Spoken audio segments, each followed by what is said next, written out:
Queerly Speaking!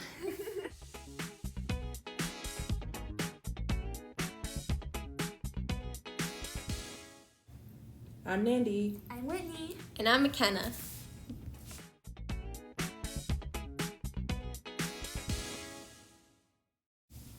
Welcome everyone to the first episode of Queerly Speaking podcast.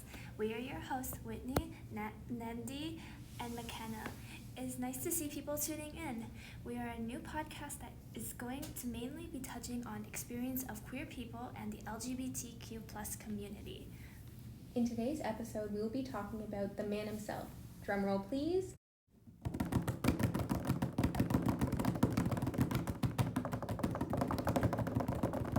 RuPaul. Now, why does that name sound familiar?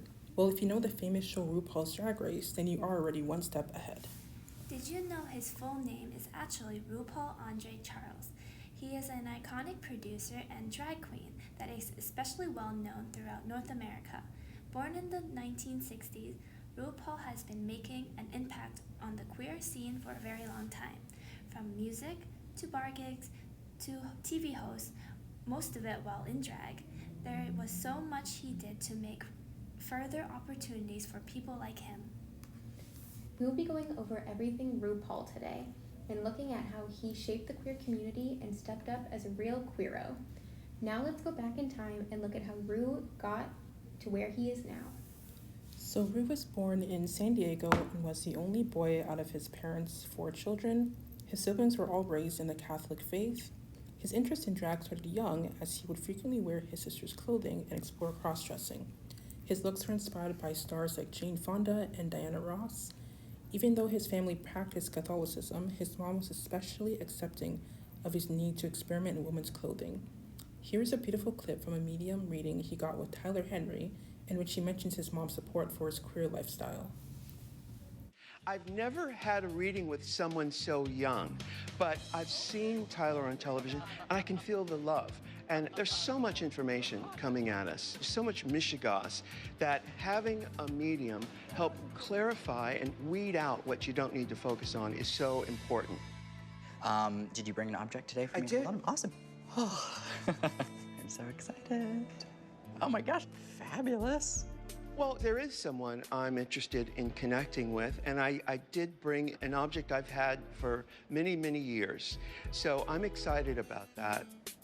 I'm probably gonna hit this name on the head here. There's an E female name, and that's unfortunately as far as I can take it. My mother's name was Ernestine, and her mother's name was also Ernestine. Wow. Oh, yeah. I immediately want to reference, I have to talk about one woman passing away of a progressive cancer. The woman who passed away of cancer is acknowledging that she'd be more like the motherly connection. Yeah. And she comes through so sweet and so interesting in the way that she connects, because she's gentle, but she's loving enough to tell the truth when it's meant to come out. And that's the kind of woman that this woman is. That was my mother in a nutshell. No BS. You know, she didn't sugarcoat anything. Oh my gosh. The feeling that comes through is that there is an acknowledgement basically from Mom of every time we go on stage, every time we perform, every time we are all glammed up. The feeling that comes through is that there would have been this thing that would have been done kind of repeatedly, but it's like a little nod to Mom. Yeah. Does that make sense? Yes, yes, yeah. I do it, this is what I do, is that, you know, when I performed for her when I was a kid, I could do anything in the living room. I could do anything. It was always great. No matter how terrible I was, it was always great. Right. So what I do is whenever I go on stage, I remember that I think, this is Mama's living room. I'm gonna go on stage. Whatever you do is fine. And so that calms my nerves. Wow. Yeah.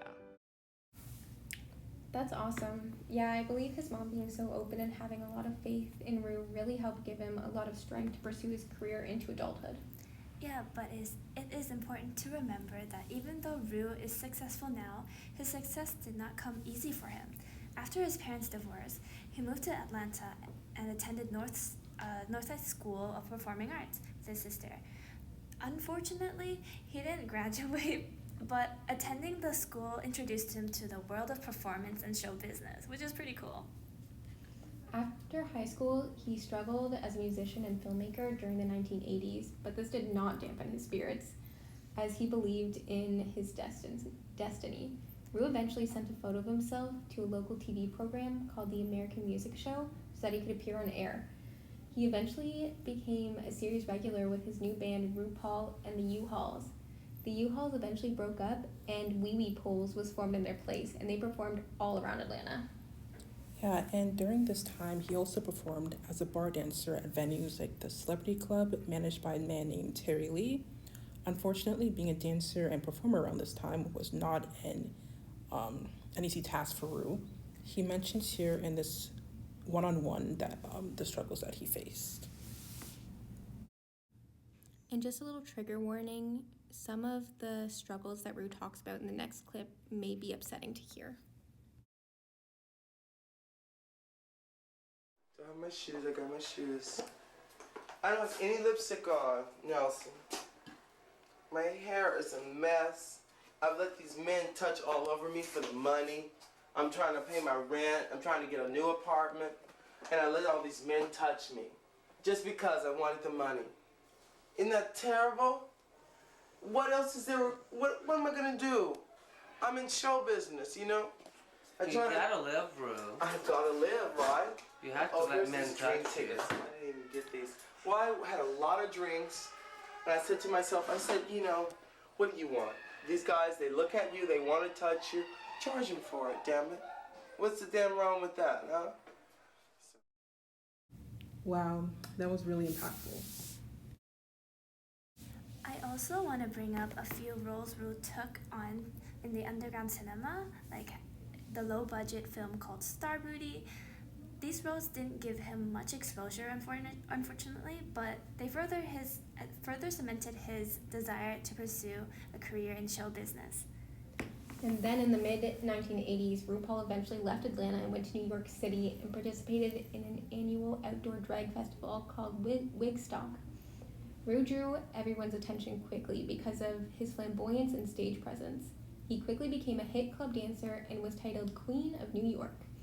I love that even though he had to dance to survive in the past, his dancing is what he eventually became known for. It was a powerful symbol for him and for others who witnessed this transition.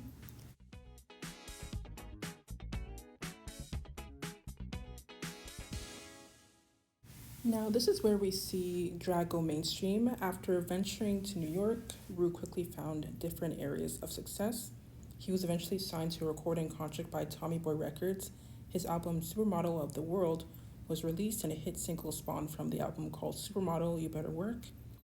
You might recognize it. It sounds a little bit like this.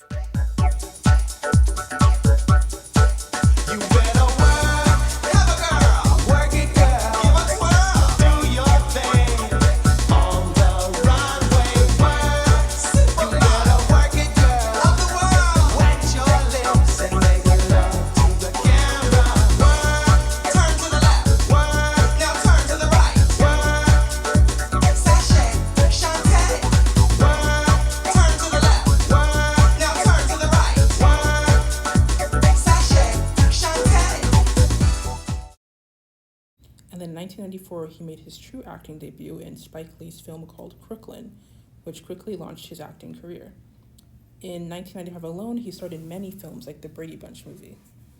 It's so cool to see a known drag queen be cast in a movie for a family-friendly TV show at this time, like the Brady Bunch. He really was a trailblazer. Oh, and don't forget that he also signed as a model for a popular cosmetic brand called MAC. Speaking of his work, let's talk about RuPaul's achievements.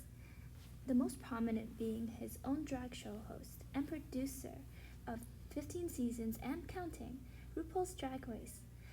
It won 12 Emmys and is also well known across many platforms, such as TV shows and other social media platforms. As the most over-the-top and stylish drag race show, crowning America's next drag superstar. Later down the line, there were many global editions of the show, including a UK and a Canadian version. Along with those 12 Emmys, RuPaul has received many other awards like a Tony Award and Billboard Music Award. His talk show, The RuPaul Show, is also one of the first ever shows to have a drag queen as a host. And we can't forget he's also received a star on the Hollywood Walk of Fame, making him the first drag queen to achieve this as well. As the years went by, Ru quickly made a name for himself in the industry and became an iconic drag queen that many others look up to. He is living proof that no matter how hard things get, if you believe in yourself, you will succeed. Currently, he lives in Beverly Hills with his longtime partner and husband, George Lepar. Now, McKenna, we know who RuPaul is, but what exactly is a queero for our listeners who don't already know? Well, the term queero simply means queer hero, referring to a person who has made significant contributions to the LGBTQ+ community, either through their activism, advocacy, or even art. Such queer icons offer a positive representation of the community and often inspire others to take action, or simply and freely express themselves. In the case of RuPaul, our queero being honored today, this impact even extends beyond the queer community, as he has been credited with exposing drag to the masses through media, and in turn making others more open and accepting of LGBTQ+ people. Well, of course, now I can see why Ru is well known as being the queen of drag. Yeah, and I know we went over a timeline of RuPaul's accomplishments, but for me, it's how he has continued to leverage his platform from advocating for HIV/AIDS awareness to destigmatizing the LGBTQ plus identities and lifestyle, which is what makes them a real icon in my eyes. I totally agree. For me, it is definitely how open he's been about his own identity as a gay man and a drag queen. Both amazing points, which I think combined really define his greatest contribution to queen culture, which objectively is his hit reality competition show, RuPaul's Drag Race, that brought drag culture into the mainstream while providing a platform for queer artists and queer performers to showcase their talents. Overall, I think as a drag queen, actor, model, singer, and television personality, his success has helped to promote greater acceptance and understanding of the queer identity. This visibility is so important for young queer people who have traditionally found it hard to see themselves represented within mainstream media. And such continuous exposure has been effective in destigmatizing queer people by showing others that we are queer and we are here and we aren't going anywhere. Moreover, everyone can benefit from a more accepting society, even if you yourself don't identify as being part of the community. You never know who around you or close to you may be. Queer people are parents, siblings, friends, and co-workers, and RuPaul shows us how. In terms of who knows him and will likely remember him long after he's gone, many people from a lot of different demographics are aware of him and his work. He is a staple name in mainstream media and historical queer moments. Anyone that has seen him back in the 80s and 90s to the early 2000s has known him for his works in music and TV acts, queers and straights alike. How should they be remembered? Realistically speaking, who doesn't know RuPaul? Having everyone be aware of drag culture, and the impact that RuPaul has in the industry is objectively a good way to spread awareness of the queer community, and that anyone can dress in traditionally feminine clothing. People should be free to express who they are through whatever clothes and makeup they want. The importance of drag in the queer community is a strong factor that helped raise awareness and even helped to raise research money in the era of AIDS and HIV in the past. Well, that's all for our Queero of the Week, but we want to leave you with something to think about. So here are some words of inspiration from RuPaul himself. When do you feel most like an outsider? I feel most like an outsider every day of my life. I've come to peace with feeling like an outsider. I know it's a condition of my brain. It's not necessarily the truth, because actually everybody feels like an outsider. Everybody feels that way. And you want me to take my clothes off for this one?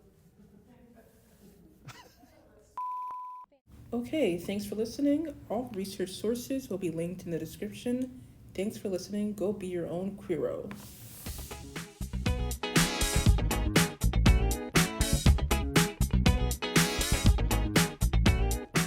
Queerly Speaking tries Untucked.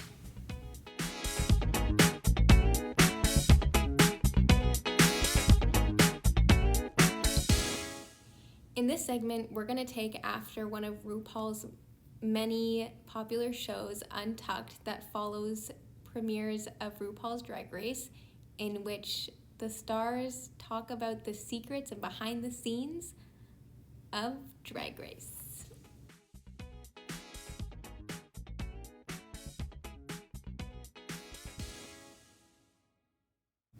Okay, so have you guys watched Drag Race before? Yeah, Drag Race did a lot for me when I first came out. Me and my dad would watch Drag Race together as a way to bond, and we're actually going to go to our first Drag Race show together this year. Okay, Wait, that's cool. really interesting. I never personally watched Drag Race, at least RuPaul's Drag Race. I've seen clip bits, of course. He's very well known in social media, but learning more about him was really interesting to me because I'm not part of the community, but I am very open to see different points of views and people's struggles and just how different everyone is from each other, really. And yeah, I haven't, I recently just got into Drag Race with my sister, but it's actually very interesting to kind of see like the different side of that community and like what they do. And I think I honestly like really seeing towards the end of the show when they design their own outfits and stuff. I think it's really cool, honestly. It's good to see everyone have a platform where they can express themselves. And I think Ru not having that growing up, RuPaul Drag Race was a way for him to give that to other people and make sure that they didn't have to have the same barriers as him. And he's been really successful in doing that. Well, this podcast has been super fun to make, so we don't really have much drama to untuck, but it was fun getting to just unwind and talk about RuPaul unfiltered. Yeah, maybe we'll do it again sometime. Who do you want to see us talk about on the next episode of Queerly Speaking? Comment below. And who is your Queero?